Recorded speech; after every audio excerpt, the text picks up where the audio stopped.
Hi book lovers, and welcome back to Black Hair Tree. Today we're flipping through June in my reading journal and I have some great books to share with you. Let's dive in.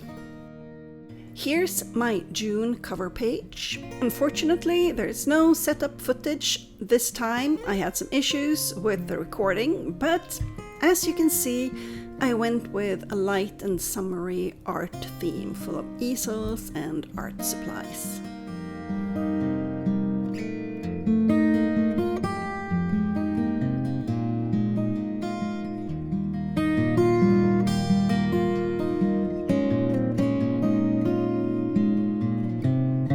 We're starting off with The Gentleman's Book of Vices by Jess Everly, a new-to-me author.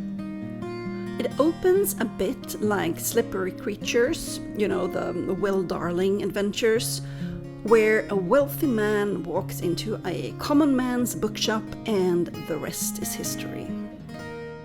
Miles Montague is a 19th century smut writer and Charlie Price is his biggest fan. Charlie's about to marry a lovely woman, but before settling down and giving up his scandalous smut collection and gay lifestyle, he wants one last adventure.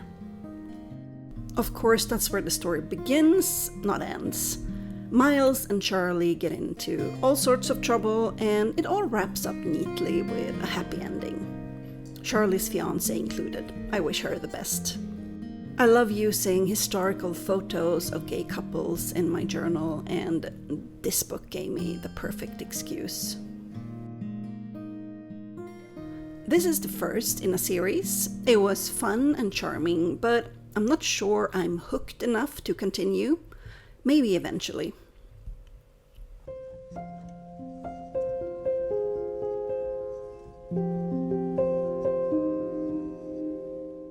Then came a delightful surprise.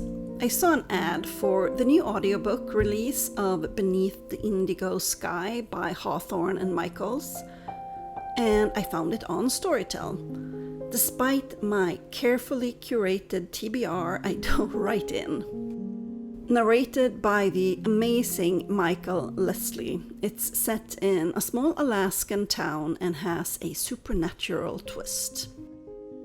Namid, the main character, can feel and see other people's emotions, which makes it hard for him to be around others.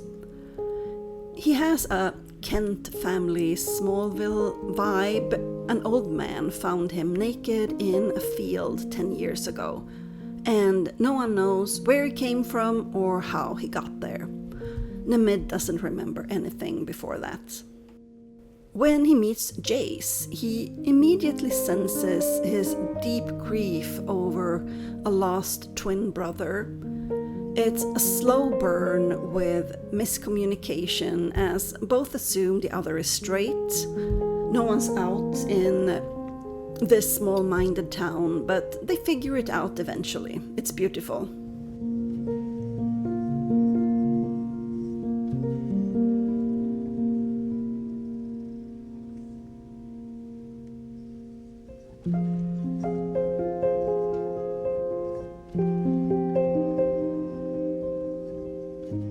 Book 2 features a new couple set in Seattle. Ethan, Namid's adoptive father's biological son, and Blue, a man who finally makes Ethan the Wanderer want to put down roots. Both have baggage, and we get a guest appearance from Namid and Jace. Namid's powers remain mysterious. I hope Book 3 gives us the answers on this because I really want to know.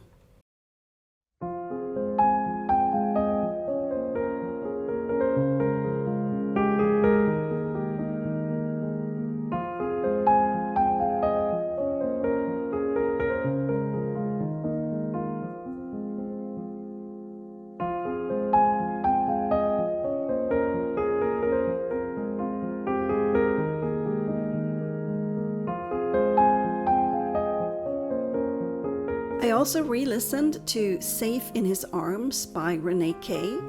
She wrote The Shearing Gun, which I adore.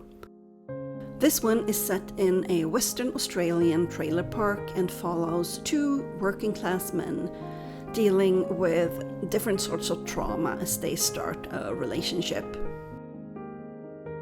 I didn't love it as much as I did the first time around. It's more of a glimpse into a short period of their everyday lives than a plot-driven story, but they deserve their happily ever after, which I assume they got.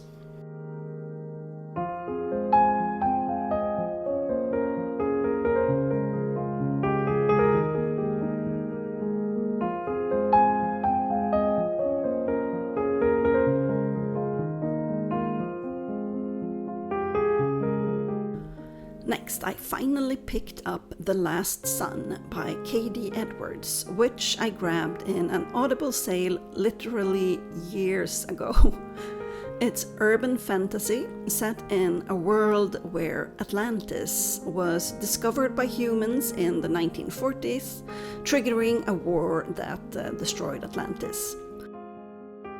Now the Atlanteans live on New Atlantis, off the coast of Massachusetts, namely the island of Nantucket, which they have magically reconstructed and decorated to their liking.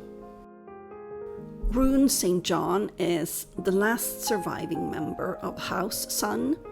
Along with his human companion, Brand, they make up a sort of mercenary duo, and they are hired to find the kidnapped son of House Justice, another major family. Rune and Brand's relationship is a beautiful part and very big part of this story. It's not romantic, but a deep brotherly bond. Rune's love interest is, in fact, Adam, the kidnapping victim. No love triangle, just solid emotional ties all around. The world building is rich, the banter is hilarious, and the concept reminded me a lot of Haley Turner's Soulbound series. But to be honest, I like this one more. That said, it does read very YA, despite the characters being 35, and there are some heavy elements, including assault. There is an SA event in Rune's past that is heavily alluded to a few times, and even though the scene is not on page, we are given a few glimpses into it that still haunt me, to be honest. Just want to warn you if this is an element you'd rather avoid. Even with that, it was my top read this month.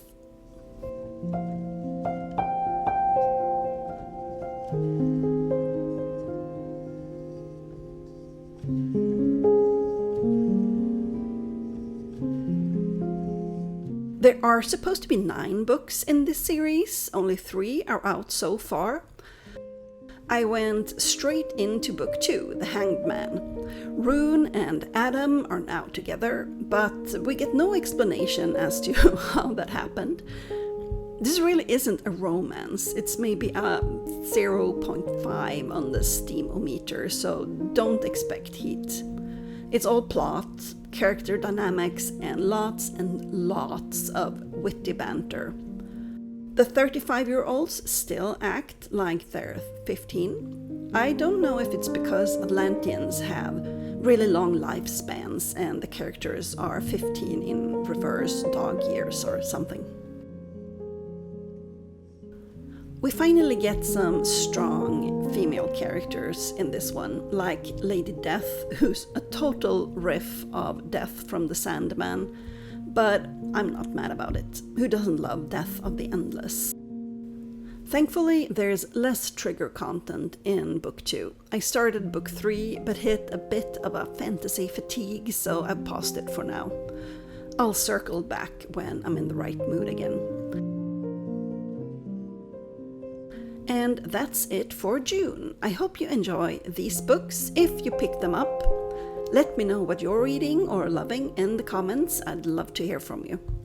Have a wonderful summer, and I'll see you in the next video. Bye!